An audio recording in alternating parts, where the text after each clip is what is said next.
আসসালামু আলাইকুম, welcome back to cooking story by Mona Lisa.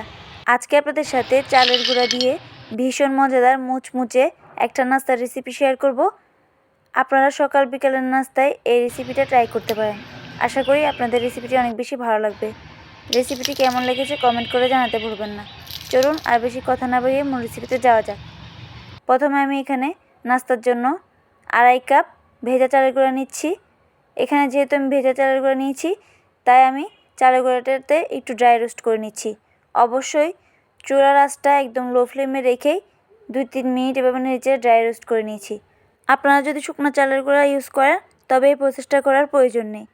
এখানে আমি 2 কাপ পানি দিয়ে, পানিতে যখন বলক চলে আসবে তখন দিয়ে দিচ্ছি 1/2 চা চামচের মতো লবণ, 2 চা চামচ চিনি, একটা কুচি করে নেওয়া পেঁয়াজ, 2-3টা কাঁচামরিচ আর ধনেপাতা কুচি। দিয়ে দিচ্ছি 1/2 চা চামচের মতো রসুন বাটা, 1/4 চা চামচের মতো হলুদের গুঁড়া, 1/2 চা চামচ লাল মরিচের গুঁড়া, 1/2 চা চামচের মতো টেলে নেওয়া জিরার গুঁড়া। এবার এই সব কিছু একসাথে মিশিয়ে ভেজে রাখা চালের গুঁড়াটা দিয়ে দিচ্ছি। চালের গুঁড়াটা অবশ্যই ড্রাই রোস্ট করে নেওয়ার পরে চেলে নিতে হবে।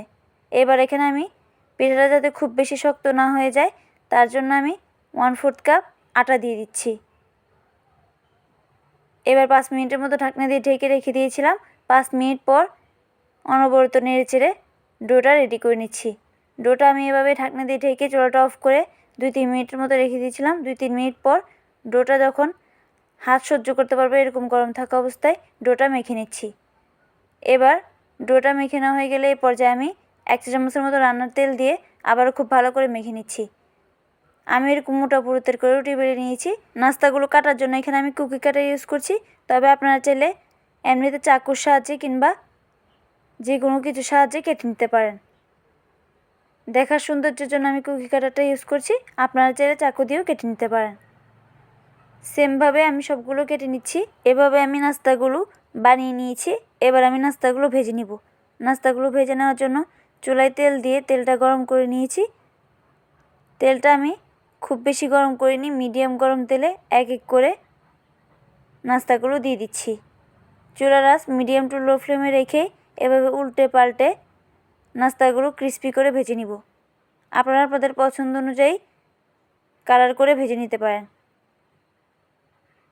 নাস্তাগুলো ভেজে নেওয়া হয়ে গেছে। এবার আমি তেল ছেঁকে তুলে নিচ্ছি।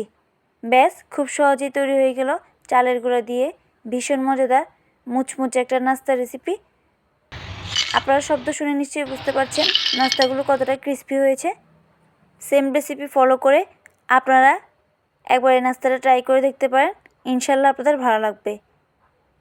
রেসিপিটি কেমন লেগেছে কমেন্ট করে জানাতে ভুলবেন না। রেসিপি ভালো লেগে থাকলে প্লিজ একটি লাইক দিয়ে দিবেন এবং চ্যানেলটি সাবস্ক্রাইব করে পাশে থাকা বেল আইকনটি প্রেস করে দিবেন। আর যারা ইতিমধ্যে সাবস্ক্রাইব করেছেন তাদেরকে অসংখ্য ধন্যবাদ। আজকের মতো এখানে বিদায় নিচ্ছি। দেখা হবে পরবর্তী কোনো রেসিপি নিয়ে। সেই পর্যন্ত সবাই ভালো থাকবেন। আল্লাহ হাফেজ।